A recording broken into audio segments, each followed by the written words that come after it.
The Mutant role-playing game is not very well known outside of Sweden, but in Sweden has a long and rich history. The first version came out already in 1984.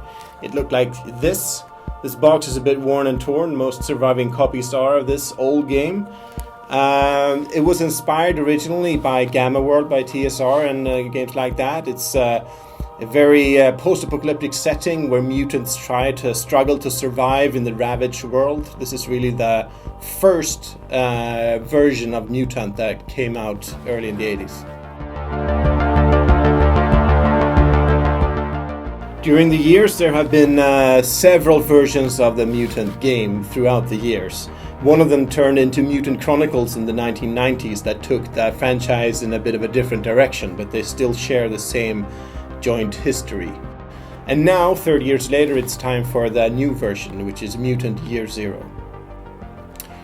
With Mutant Year Zero, we're really trying to go back to the basics, to the origin of the franchise. We focused heavily on what we think are the two main themes of the game, which is one, the post-apocalyptic setting where every bullet counts, where you have to fight to find food, to find clean water, and to survive. The second part are the mutations themselves. This is a game where mutations are not just funny powers that you run around using all the time. You really have to push yourself hard to connect with the mutant powers. And when you use them, most of the time they're extremely powerful, but they can also turn against you if you're unlucky.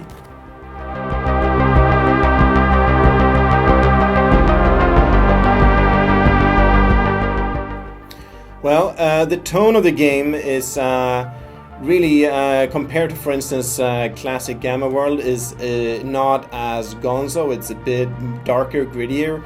It's we like to think of it as if you would have Gamma World or Fallout or a game like that turned into a TV show on HBO, for example, where it hurts to be a mutant. That's this game.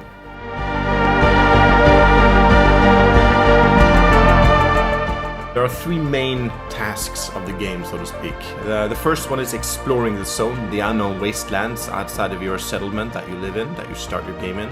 The second one is building a new society called the Ark, building a new society in the ruins of the old. And the third one is searching for your origin, where the mutants came from, because that's something that is quite unknown at the beginning of the game. And all of these three themes will be explored in further episodes of these Dev Diaries.